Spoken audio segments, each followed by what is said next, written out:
Hello students, आप सब कैसे हैं। आज मैं कविता सिंह आप सभी के बीच बरसात विषय हिंदी का 7वां पाठ साइकिल की सवारी लेकर आई हूँ।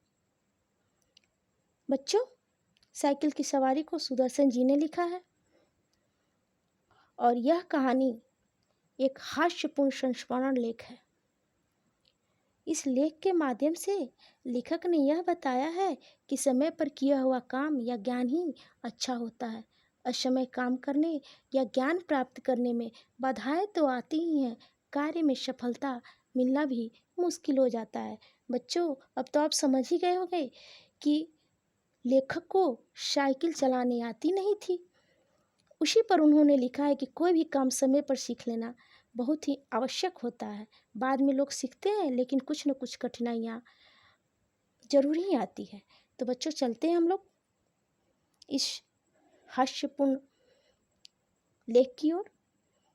लेखक कहते हैं कि भगवान ही जानता है लेखक कहते हैं कि भगवान ही जानता है कि जब मैं किसी को साइकिल सवारी करते या हारमोनियम बजाते देखता हूँ, तब मुझे अपने ऊपर दया आती है। सोचता हूँ भगवान ने दोनों विद्याएं भी खूब बनाई है। एक से समय बचता है और दूसरे से समय कटता है। मगर तमाशा देखिए, हमारे प्रारब्ध में कलयुग के दोनों ही विद्याएं नहीं लिखी गई है। यानी बच्चों, लेखक को न साइकिल चलाने आती थी और न ही हारमोनियम बजाने आती थी। उनके मन में यह भावना थी कि न वो साइकिल चला सकते हैं और न ही बाजा बजा सकते हैं। पता नहीं यह कब से धारणा उनके मन में बैठ गई थी कि वो सब कुछ कर सकते हैं, लेकिन ये दो काम नहीं कर सकते। तो बच्चों, आगे फिर बढ़ते हैं। लेखक कहते हैं कि शायद 1932 की बात है। लेखक कहते हैं कि शायद 1932 की बात है कि बैठे बैठे उनके मन में एक ख्याल आया, चलो साइकिल चलाना सीख ले। और इसकी शुरुआत यूँ हुई कि लेखक के लड़के ने उनसे छुपते छुपाते यह विद्या सीख ली और उन्हीं के सामने साइकिल पे सवार होकर निकलने लगा। अब लेखक को लज्जा और घृणा से उनके मन में बहुत सारे ख्याल उठने लगे। वो सोचने लगे, बच्चों, क्या हम ही जमाने भर में फिसड्डी रह गए हैं। लेखक के मन में लगा कि हमारा बेटा सीख लिया साइकिल चलाना और मैं ही सबसे पीछे रह गया। सारी दुनिया चलाती है, छोटे छोटे जरा जरा से लड़के चलाते हैं, मूर्ख और गंवार भी चला लेते हैं, लेकिन भगवान की कृपा से मैं तो पढ़ा लिखा हूँ। क्या हम ही यह काम नहीं कर सकते? क्या हम ही नहीं चला सकेंगे साइकिल? आखिर इसमें मुश्किल ही क्या है? लेखक की देखो बच्चों, लेखक की मन की अवधारणा कि उनके मन में कि ये साइकिल चलाने में मुश्किल ही क्या है। कुछ नहीं है, कूद कर चढ़ गए और ताबड़तोड़ पाँव मारने लगे। जब देखा कि कोई राह में खड़ा है, तब टन टन टन टन कर घंटी बजा दी। अगर नहीं हटा तो क्रोधपूर्ण यानी गुस्साए नज़रों से, आंखों से उसकी तरफ देखते हुए निकल गए। बस ये सारे गुण जो है इस लोहे की सवारी, इस साइकिल की सवारी करने में है। कुछ ही दिन में हम सीख लेंगे। सारे बच्चे सीख ले तो मैं भी सीख लूँगा। लेखक के मन में अब धीरे धीरे यह भावना जग रही थी। बस लेखक ने यह मन में निश्चय कर लिया, चाहे जो हो जाए परवाह नहीं, मैं साइकिल सीखूंगा। फिर आगे बढ़ते हैं बच्चों, अगले पंक्ति में देखें क्या होता है। दूसरे दिन बच्चों जितने भी फटे पुराने कपड़े थे उसके तलाश किए। देखिए बच्चे, लेखक साइकिल की सवारी करने से पहले क्या क्या खतराएं हो सकती हैं, कपड़ा फट सकता है और क्या क्या हो सकता है, उसकी तैयारी पहले कर लेते हैं। उन्होंने जितने भी फटे पुराने कपड़े हैं उन्हें ले जाकर अपने श्रीमती जी यानी अपनी पत्नी के सामने पटक दिया और कहा कि इसको जरा मरम्मत कर दो। उनकी पत्नी जो है आश्चर्य भरी दृष्टि से देखती हैं और कहती हैं, इन कपड़ों में अब जान ही नहीं है कहाँ। इन कपड़ों में अब जान ही कहाँ है जो मरम्मत करूं? इन्हें तो आप फेंक दिए थे, आप कहाँ से उठा कर लाए, वहीं जाकर डाल आइए। लेखक तब मुस्कुराकर श्रीमती जी की तरफ देखें और कहें, तुम हर समय बहस न किया करो। आखिर मैं इन्हें ढूंढ ढूंढ कर लाया हूँ, तो ऐसे थोड़े उठा न लाया हूँ।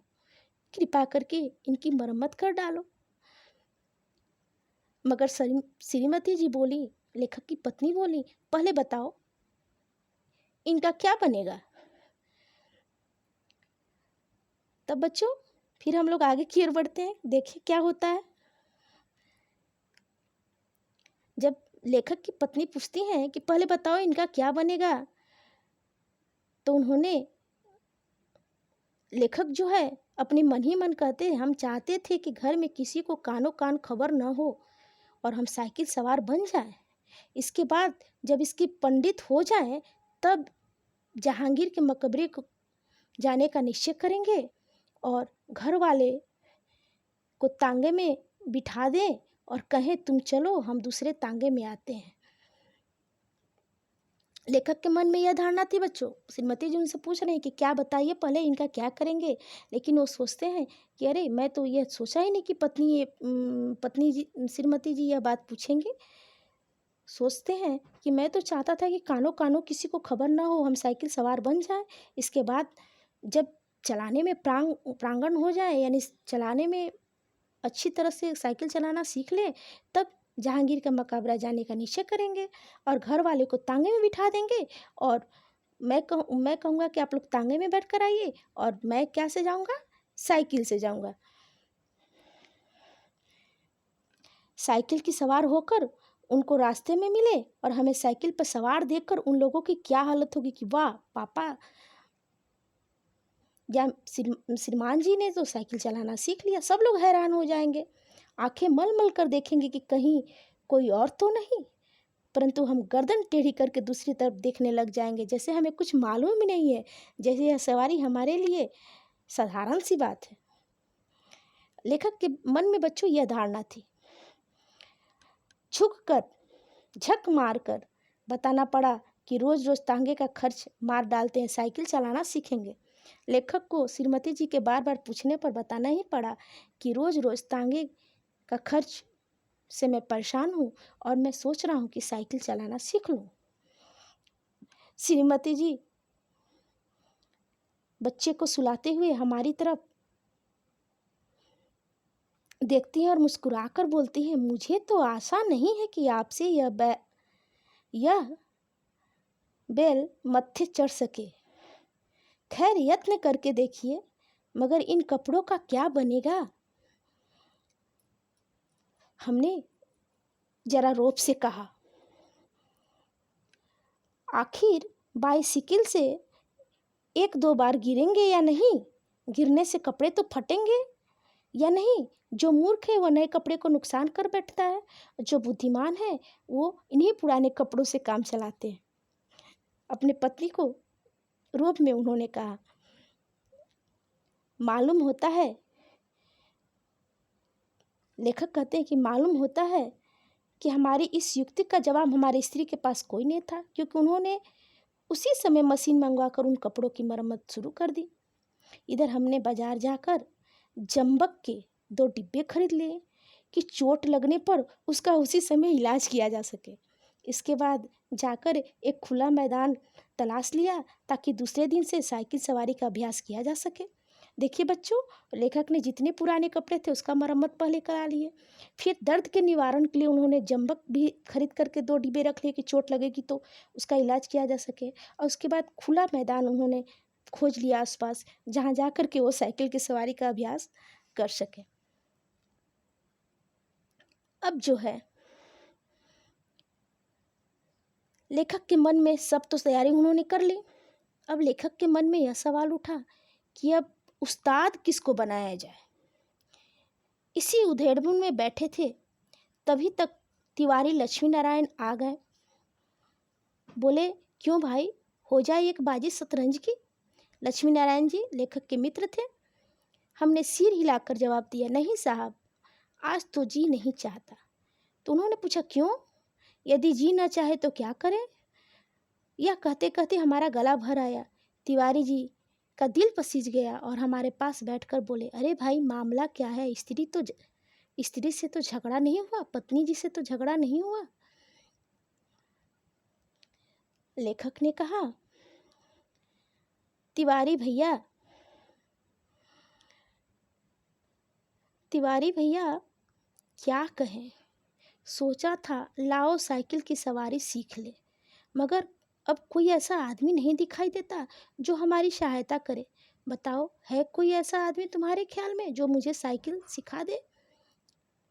तिवारी जी ने हमारी तरफ बेबसी की आंखों से ऐसे देखा मानो हमको कोई खजाना मिल रहा है और वे खाली हाथ रह जाते हैं।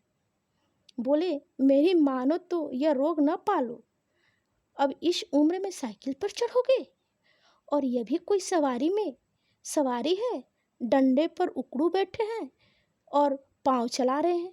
अजी लानत भेजो, इस ख्याल पर आओ एक बाजी खेल ले। लेखक के दोस्त लक्ष्मी नारायण जी कहते हैं कि इस रोग को मत पालो, इस उम्र में तुम साइकिल कैसे चढ़ोगे? ये भी कोई सवारियों में सवारी है? डंडे पर उकड़ू बैठे हैं और पाँव चला रहे हैं। अरे लानत भेजो, इस ख्याल पर आओ और चलो शतरंज की एक बाजी खेल लो।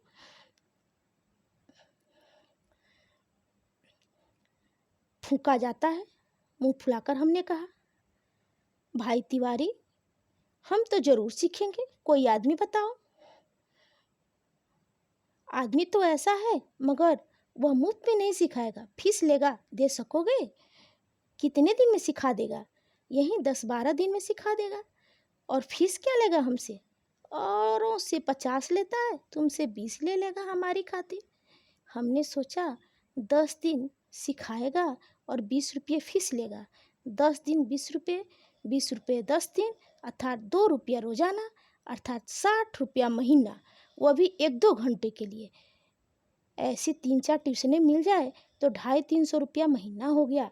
हमने तिवारी जी से इतना ही कहा कि जा कर के मामला तय कराओ भाई उससे, मगर जी में यह खुश हो रहे थे कि चलो साइकिल चलाना आ जाए तो एक ट्रेनिंग स्कूल ज़रूर खोल दूंगा। लेखक ने भी साइकिल नहीं सीखी बच्चों, लेकिन पूरी तैयारियां उन्होंने कर ली थी कि चलो जब मैं अब साइकिल चलाना सीख लूँगा तो एक ट्रेनिंग स्कूल खोल लूँगा और उसके बाद 300-400 रुपये मासिक कमाने लगेंगे। इधर तिवारी जी ने जो साइकिल चलाने वाला कोई जो मिला था उससे वो मामला तय कराए। उधर हमने यह शुभ समाचार जाकर श्रीमती जी अपनी पत्नी को सुनाया कि कुछ ही दिनों के बाद हम एक ऐसा स्कूल खोलने वाले हैं जिसमें 300-400 रुपये महीने की आमदनी होगी। श्रीमती जी बोलती हैं, तुम्हारी इतनी आयु हो गई है मगर ओछापन न गया, पहले आप सीख तो लो फिर स्कूल खोल लेना। मैं तो समझती हूँ कि तुम सीख ही ना सकोगे, दूसरों को तो सिखाना दूर की बात है। लेखक जो है बिगड़ कर कहते हैं, यह बड़ी बुरी आदत है, हर काम टोक देती हूँ। हमसे बड़े बड़े सीख रहे हैं, क्या हम ना सीख सकेंगे? पहले तो शायद सीखते या ना सीखते, मगर तुमने अगर टोका है तो मैं ज़रूर सीखूंगा। तुम भी क्या कहोगे, तुम भी क्या याद रखोगे कि मैंने इस उम्र में भी साइकिल सीख लिया। श्रीमती जी कहती हैं, मैं तो चाहती हूँ कि तुम हवाई जहाज़ चलाओ, यह बाइसिकल क्या चीज़ है, पर तुम्हारे स्वभाव से डर लगता है, एक बार गिरोगे तो देख लेना बाइसिकल वहीं पे फेंक फेंक कर चले आओगे। श्रीमती जी ने अपने पति से कहा। इतने में तिवारी जी आते हैं और बाहर से आवाज़ लगाते हैं। तो जब लेखक जाते हैं तो देखते हैं कि उनको साइकिल चलाने वाले उस्ताद आए थे, खड़े थे। हमने शरीफ विद्यार्थियों की तरह श्रद्धा से हाथ जोड़कर प्रणाम किया और चुपचाप खड़े हो गए। तिवारी जी बोले, यह तो 20 रुपये पर मानते ही न थे, बड़ी मुश्किल से मनाया है, पेशगी लेंगे कहते हैं, पीछे कोई नहीं देता है। पहले एडवांस में पैसा लेखक कि उस्ताद कहते हैं कि पहले एडवांस में पैसा जमा कर दीजिए, सीखने के बाद कोई नहीं देता है। लेखक कहते अरे भाई हम देंगे, दुनिया लाख बुरी है मगर फिर भी भले आदमियों से खाली नहीं है। यह 20 रुपया, यह 20 रुपया 20 यह 20 चलाना सिखा दें, फिर देखें हम इनकी क्या क्या सेवा करते हैं। मगर उस्ताद नहीं मानते हैं, कहते हैं कि पहले हमको फीस चाहिए। यदि आपने नहीं सिखाया तो आप फीस मैं आपको लौटा दूंगा। यदि फीस न लौटाई तो। इस पर तिवारी जी ने कहा अरे साहब, क्या यह तिवारी मर गया है? शहर में रहना हराम कर दूं, बाजार में निकलना बंद कर दूं, फीस लेकर भाग जाना कोई हंसी मजाक का खेल है? जब हमें विश्वास हो गया कि इसमें कोई धोखा नहीं है, तिवारी जी सही कह रहे हैं, तब हमने फीस के रुपए लाकर उस्ताद को भेंट कर दिए और कहा उस्ताद कल सवेरे से ही चले आना है, हम तैयार रहेंगे। और हमने इस कार्य के लिए कपड़े भी बनवा लिए हैं, अगर गिर पड़े तो चोट लगने के लिए जंबक भी खरीद लिए हैं। और हाँ, हमारे पड़ोस में जो मिस्त्री रहते हैं उससे साइकिल भी मांग ली है। आप सवेरे ही चले आएँ और हरि का नाम लेकर हमें साइकिल चलाना सिखा दें। तिवारी जी और उस्ताद ने हमें हर तरह से तसल्ली दी कि चल आप सीख जाएंगे, और चले गए। इतने में हमें याद आया कि एक बात कहना तो हम भूल ही गए हैं, नंगे पांव भागे और उन्हें बाजार में जाकर पकड़ा। वे दोनों हैरान थे। हमने हाँफते हाँफते कहा उस्ताद हम शहर के पास नहीं सीखेंगे, हम शहर के पास नहीं सीखेंगे, लॉरेंस बाग में जो मैदान है वहाँ सीखेंगे। वहाँ एक तो भूमि नरम है और चोट भी कम लगती है, दूसरे वहाँ कोई देखता भी नहीं है, गिरने पड़ने पर कोई देखेगा भी नहीं। अब लेखक को रात को आराम की नींद कहाँ आ रही है। बार बार बच्चों कोई भी चीज़ सीखने की जब लगन हो जाती है तो बार बार लगता है कि अभी मैं चलाना सीख लूँ, अभी मैं चलाना सीख लूँ। उसी तरह से ठीक लेखक के साथ हो रहा था। रात को उनको आराम की नींद कहाँ, बार बार चौंकते देखते कहीं सूरज तो नहीं निकल आया। सोते थे तो साइकिल के सपने आते थे। एक बार देखा कि हम साइकिल से गिरकर जख्मी हो गए। स्वप्न में लेखक ने देखा कि साइकिल से गिर करके क्या हो गए, जख्मी हो गए। साइकिल अपने आप से हवा में चल रही है, लोग हमारी तरफ आंख फाड़ फाड़ कर देख रहे हैं। जब आंख खुली तो दिन निकल आया था और जल्दी से जाकर लेखक ने पुराने कपड़े पहन लिए और जंबक का डब्बा भी ले लिया और नौकर को भेजकर मिस्त्री से साइकिल मंगवा ली। इसी समय उस्ताद साहब भी आ गए और हम भगवान का नाम लेकर लॉरेंस बाग की ओर, लॉरेंस मैदान की ओर चल पड़े।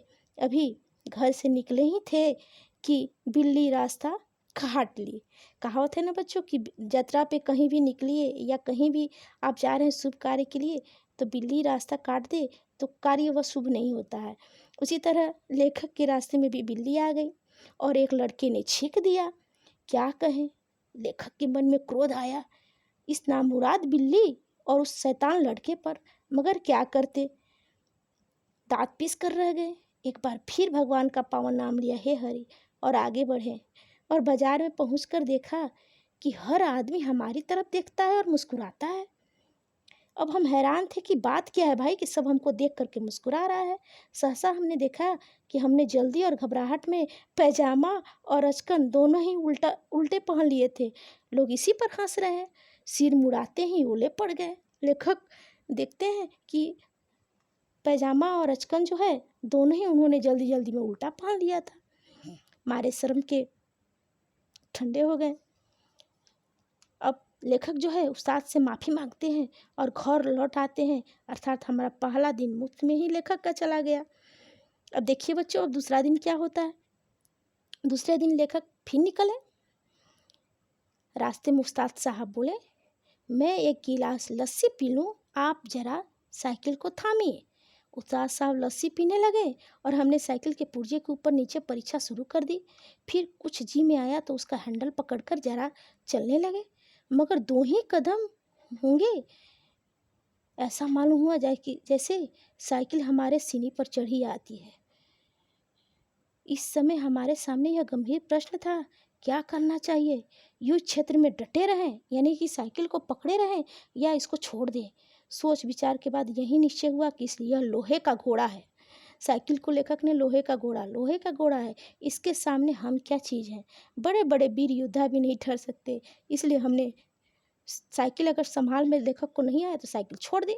भगोड़े सिपाही बनकर मुड़ गए और साइकिल छोड़ करके मुड़ करके चल दिए। दूसरे ही क्षण में साइकिल अपने पूरे जोर से हमारे पाँव पे आकर गिर गई और हमारी राम दुहाई बाजार के एक सिरे से दूसरे सिरे तक गूंजने लगी। लेखक लगे चिल्लाने। उस्ताद लस्सी छोड़कर दौड़े दौड़े आए। सभी लोग जो आसपास थे सभी लोग इकट्ठा हो गए। सबने मिल करके लेखक का पाँव जो कि साइकिल से दबा हुआ था उसको निकाले। भगवान के एक भक्त ने जंबक का डिब्बा उठाकर हमारे हाथ में दे दिया और दूसरे ने हमारी बगलों में हाथ डालकर हमें संभाला और सहानुभूति से पूछा, चोट तो नहीं आई? जरा 2-4 कदम चल कर देखिए, नहीं तो लहू यानी खून जम जाएगा। इस तरह लेखक का पहला दिन तो पजामा और अचकन उल्टा था, दूसरा दिन इस तरह भी था। अब बच्चों देखते हैं कि तीसरे दिन उनके साथ क्या होता है। और लेखक जो है लंगड़ाते हुए पैर घर लौट आए। साइकिल ठीक कराने के लिए उन्होंने मिस्त्री के दुकान पर साइकिल को भेज दिया। अब देखिए आगे क्या होता है बच्चों। मगर हमारे वीर हृदय का साहस और धीरज देखिए। लेखक कहते हैं कि हमारे दिल में अभी भी मैदान छोड़कर हटने की बातें नहीं आई थी। कई बार गिरे, कई बार शहीद हुए, घुटने तुड़वाए, क्या मजाल जी छूट जाए। 8-9 दिन में साइकिल चलाना सीख गए थे लेखक, लेकिन अभी उस पर चढ़ना नहीं आता था। कोई परोपकारी पुरुष सहारा देकर चढ़ा देता तो हमारी आनंद की कोई सीमा नहीं थी। लेखक सोचते, अरे मार लिया मैदान, मुझे तो साइकिल चलाने आ गया। 2-4 दिन में तो पूरे मास्टर बन जाएगी, इसके बाद प्रोफेसर, इसके बाद प्रिंसिपल, फिर ट्रेनिंग कॉलेज। 300-400 रुपये मासिक। तिवारी जी देखेंगे तो ईर्ष्या से जल उठेंगे कि अरे वाह, इन्हें तो साइकिल चलाना आ गया और उन्होंने ट्रेनिंग स्कूल भी खोल दिया। उस दिन तो इस उस्ताद ने हमें साइकिल पर चढ़ा दिया और सड़क पर छोड़ दिया कि ले जाओ, अब तुम सीख गए। देखिए बच्चों फिर आगे क्या होता है लेखक के साथ। अब हम साइकिल चला रहे थे, दिल ही दिल फूले न समाते थे। मगर हाल यह था कि कोई आदमी 200 गज के दूरी पे खड़ा होता तो लेखक पहले ही चिल्लाना शुरू कर देते, साहब जरा बाईं तरफ हट जाएं। दूसरे फासले पर कोई गाड़ी दिखाई देती तो हमारे प्राण सूख जाते।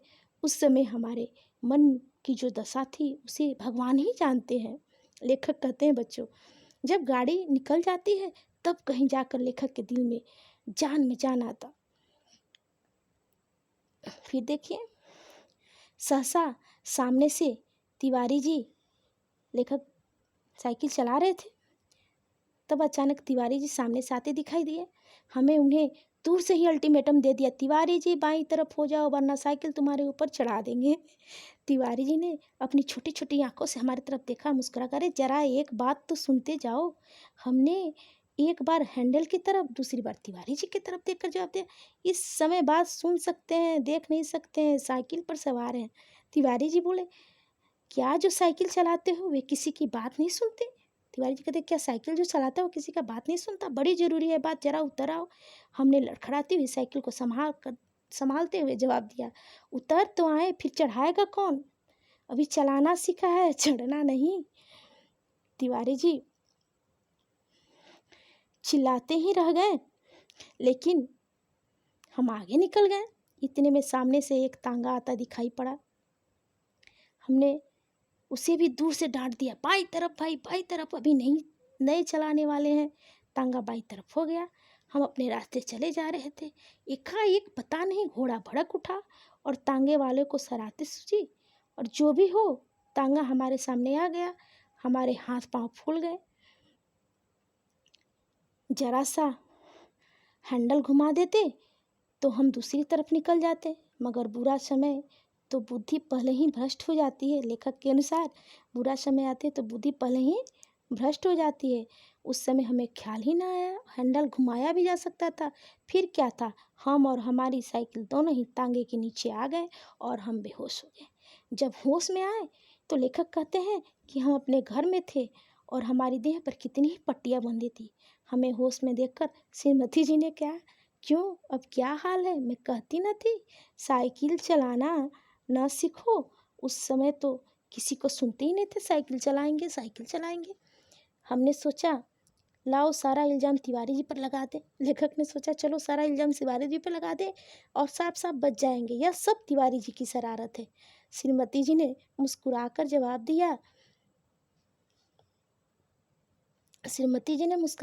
दिया, यह तो तुम उसको चकमा दो जो तुम्हें कुछ न जानता, जो कुछ नहीं जानता हो। उस तांगे पर मैं ही अपने बच्चों को लेकर घूमने निकली थी और चले सिर भी कराएंगे और तुम्हें साइकिल चलाते भी देख लेंगे। कहते हैं कि चलो सैर भी कराएंगे और साइकिल चलाते हुए भी देख लेंगे आपको। हमने निरुत्तर यानी अपनी पत्नी को एकटक देखते हुए फिर आंखें बंद कर ली। उस दिन के बाद हमने कभी भी साइकिल हाथ नहीं लगाया। यानी बच्चों, लेखक ने ठीक ही कहा है कि कोई भी काम समय पर सीख लिया जाए तो ही अच्छा है। बाद में बहुत सारी मुश्किलें आती हैं। तो बच्चों, यह साइकिल की सवारी कहानी कैसी आपको लगी, है ना हास्यपूर्ण रोचक कहानी। तो बच्चों, फिर मिलते हैं अगले क्लास में, तब तक के लिए धन्यवाद।